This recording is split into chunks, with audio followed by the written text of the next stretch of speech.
歡迎又返到嚟我哋 OneNightTalk 同 Jade Music 合作嘅一個特別節目。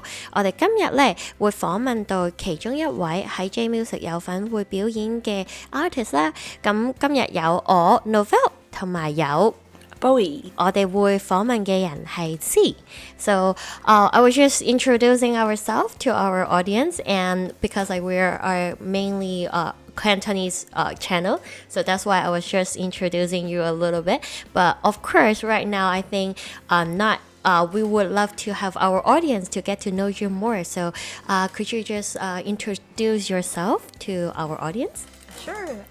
My name is Z, Liu Ci, and I'm a singer and songwriter and a classical crossover artist. So I write music where classical meets jazz, pop, and folk, and many other things. So that's kind of my music style, like to bring together like classical music with like the modern. Yeah. I was just wondering, like, because for myself, I also started off I started off learning classical music when I was young. Mm-hmm. I never really be able to really transform anything from classical to any other genre. I was just wondering how did you get started from musical to where you are right now?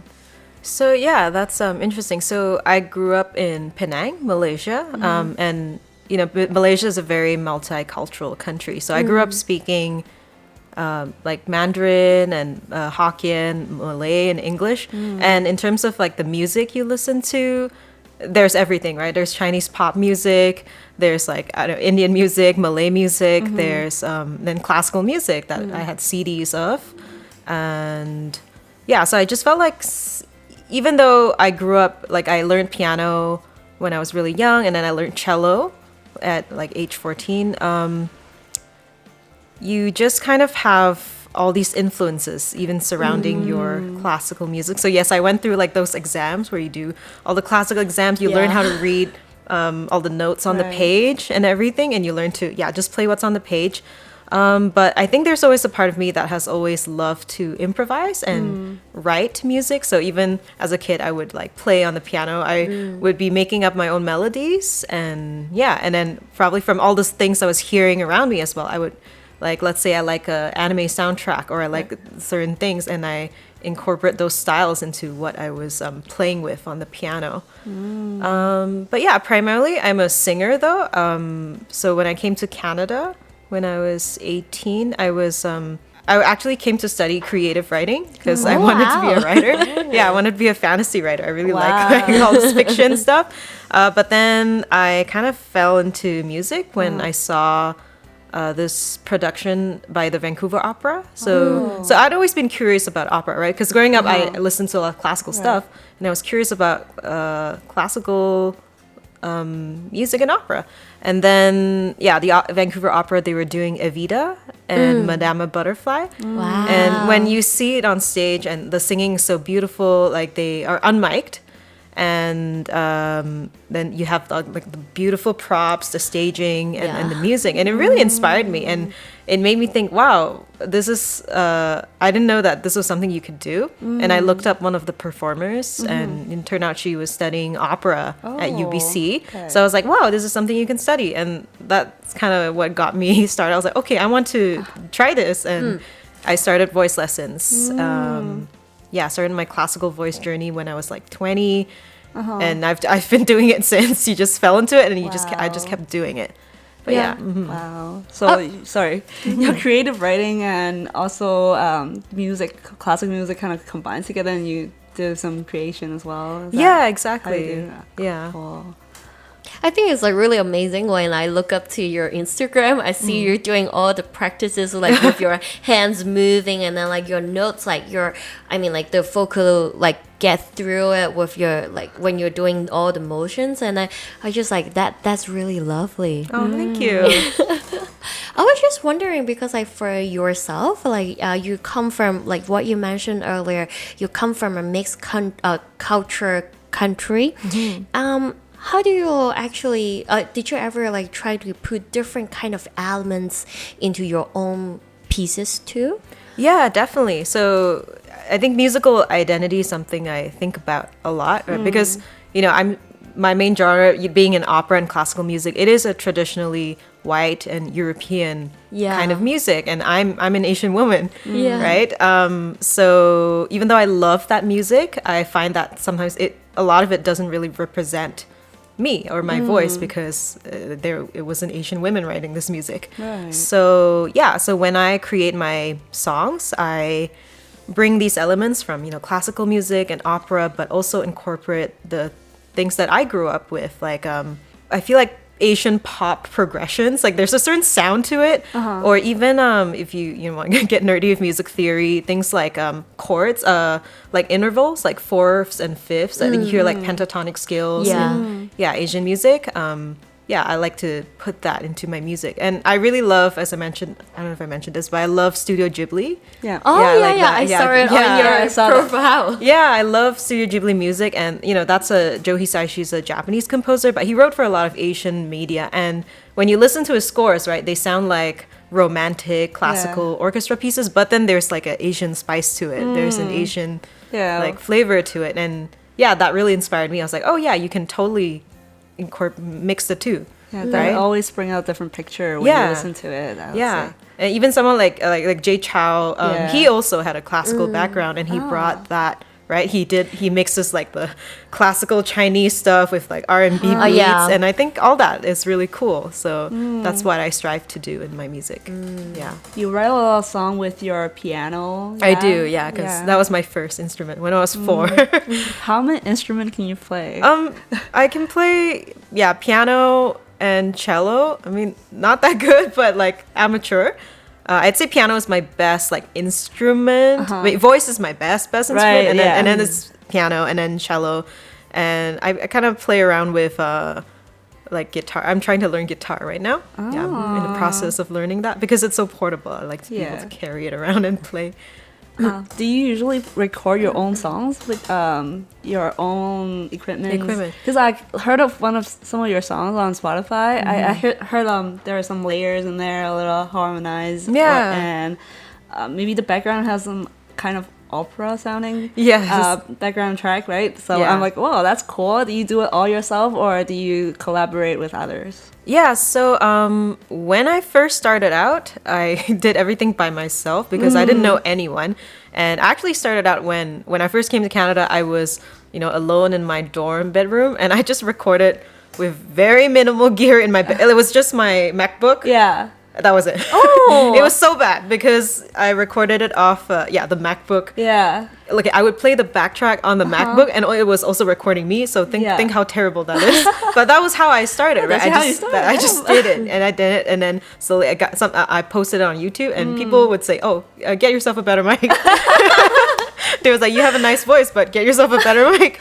And so my brother actually, he got me a mic for my birthday the next year. It's really sweet of him. And then that was my first mic, and then I started just self-learning how to record myself. Like, I think my quality got better and better as I progressed. Like, and then I upgraded mics and kind of learned a bit. I learned how to use Logic Pro, like just the basic stuff to be able to at least edit and put down my ideas. I don't think I wouldn't call myself a producer because I don't think I like doing that as much as I like composing and writing music. You can do it. But I can do it enough to lay down my ideas. So there was during the pandemic, I was actually, because I had this track record of recording a lot of YouTube covers, I made friends with some online musicians who invited me to be part of this group, and we were doing all these covers of video game soundtrack and film soundtrack. And they were all classical musicians, but from different parts of the world, like Australia, America. So exciting, so fun. It was really fun. And during the pandemic, right, when everyone felt lonely and like wanted connection, I was like, I found this group of like-minded classical musicians who also love like pop and like popular film soundtrack and video game scores. So that I kind of did some stuff with them, recorded, and we collaborated. And then it made me realize how much more I enjoy collaborating with people. So and then when it came to me, I started to move away from doing covers, and because I was growing the confidence to write my own songs. So yeah, and I started doing that, and I worked with a producer friend, and he helps me, like arrange and edit them to sound really, really good. But what you mentioned, you said you heard like operatic sounds. Actually, those vocals on those first 2 songs that I did, they were recorded from my bedroom. Wow, that's impressive. Yeah, I recorded from my bedroom, but I think, that's talent here. Well, especially nowadays, I think it's normal, right? You can, I mean, Billie Eilish, I think her stuff was recorded in the bedroom with her brother. I think that is also really amazing. It's knowing that the fact that you will be most relaxing and like you will be really comfortable with like expressing yourself, especially you're in your either in your bathroom or in your bedroom, right? So I think it's a really good idea, and no wonder like Boey find it a really like powerful and inspiring. Thank you. That's so sweet. Thank you. I was also wondering, like, do you actually have, like, you mentioned, like, there are different kind of, like, no matter your background, your culture, or, like, different kind of music that you have been listening to. I was just wondering if there is any one specific one or, like, very important one that, like, you find it really most touching, and how does that actually inspire you when you're being a creator or a composer?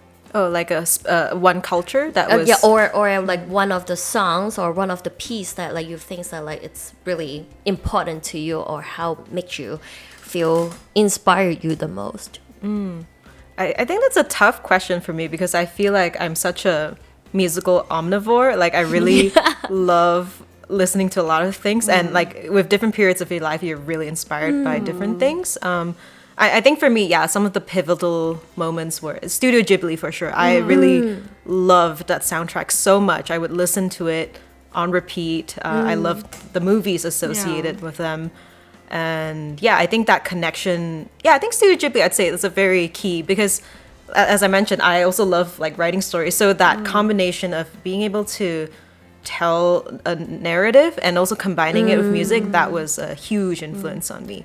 I was listening to that soundtrack yesterday. Oh yeah, it's during amazing. my dinner and like writing my script and stuff. Like, there you go. Good. I was also wondering, like, because I know that like when you were creating music, part of you really wanted to help the artists to get through from what they have been through, or like trying to heal. Did you ever met any of your supporter or your listener coming back to you saying that like how your songs actually move them or actually heal them? Can you share one of the stories with us? Wow. I don't know if I have that many fans yet, but I definitely have had friends who like came up to me and told me, wow, this song made me feel like, they said, oh, it made me feel sad, and like, oh, but in a way that was healing, because like, you know, let's say it's a heartbreak song, but you talk about it honestly, and you put it to sad music, and it struck a chord with them. Resonate too. It resonated with them. And for me, I try not to think too much about how, even though I want to help other people get through emotions, like everyone's different though. You can't say, well, I want to make you feel better, so this song is going to make you feel better. It doesn't work that way, because everyone has a different response, and what you resonate with, it is just like kind of by chance or by like different factors. So the way I treat it is I try to heal myself first. Like I write these songs because I have something I want to heal in me, or something I need to grow up with. That's how I see my songs when I write them. I feel like they're helping me grow as a person. That gets very healing that way. And so in the hopes that as I process this, as I put this music out to heal me, I hope that it can be like a message in a bottle that's sent out to sea, and maybe some other people will find that it strikes a chord of them and it helps them too. So that's the dream. Aww. I think like you also mentioned that that's a lot of like self-awareness, like knowing like what you are, what you really are, and how you want to become a better person, or like how you want to help yourself. I think that's like really important, and I think that's what make you who you are, and that's what make your music so special. It's like it's really amazing. I just want to know more like what do you wanting to achieve, or like what would be some like goal for you in the future, or in a no matter in a shorter term or like in a long run, like what kind of things that you will see yourself achieving in the future?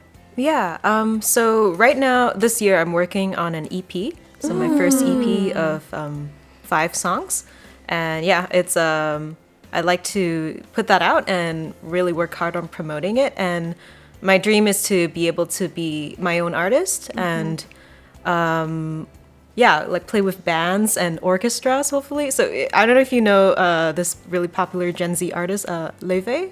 Oh yeah. Yeah, like I really think she's so cool, and she really resonates with me a lot, because like her music is very inspired by classical and jazz, and it's just astounding to see someone from a classical background be that well received, because I think often people think, oh, classical music or jazz, they're so dead, these genres are boring or like stuffy or outdated, but I really don't think so, because actually if you think about it, classical music was like pop in the past. In the old days, that was pop for the people. It's just that as things have evolved, like we have different kinds of music, but classical music, I think, can continue to grow and develop and modernize. And as you see with like Studio Ghibli soundtracks, that is modern classical music. Or like musical theater, like La La Land, that kind of music. And I think classical music is always pushing the boundaries of harmony and form. It's very innovative, and I want to take that adventurousness of the music and take it into my music, and so I'd like to be able to build my own artist career with that, and gonna showcase that this is cool music, and also with that bringing the East, my Asian elements into it, right? And telling my story, because you don't see that many Southeast Asian or Chinese people in I'd say in the Western pop world. Speaking of showcase, like what would we be expecting when you're performing at Jade Music Festival, or what would be some of the audience, like if they're first time see on the stage, like what would they be expecting to see, or what would you be presenting to them? So I'm actually going to be playing with a team. So I have a pianist, also from a classical background, and a cellist. So it'll be a trio, and we'll be performing these very heartfelt songs that can be also very healing and fun as well. For me, I think collaboration is really a big part of my music. You can do music alone, but it's not as fun.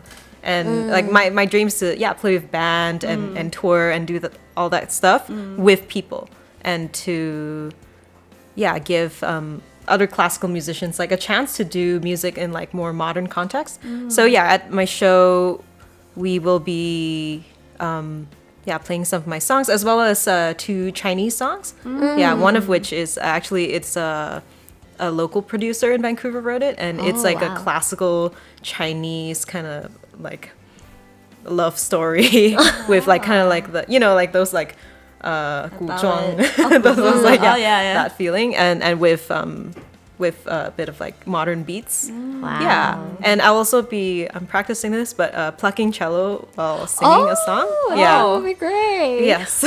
I think that'll be a first for me as well, so it'll be fun to try it out. Okay. So if you need to share one song with our OneNightTalk audience, like what would that be, and what the story behind that? I would pick Café Beausoir.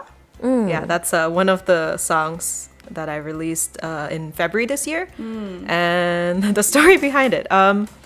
It's this like it's a bossa nova inspired song with like also classical romantic orchestra elements. But I wrote it So honestly, I was trying to just like practice writing a song, and then I had this different idea in mind, but then at the time I was having a crush on this person, and then it kind of steered me into writing about this feeling of crushing on someone. And sometimes that happens. You write something, you think it's going one way, and then what you're experiencing kind of pulls you. It wants to be in the song.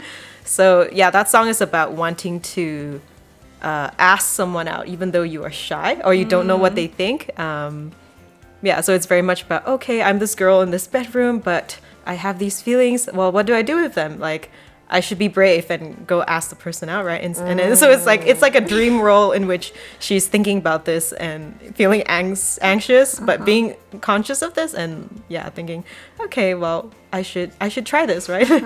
Well, that's the feelings that we're talking about. That's the feelings. I'm a very feelings person. Yeah.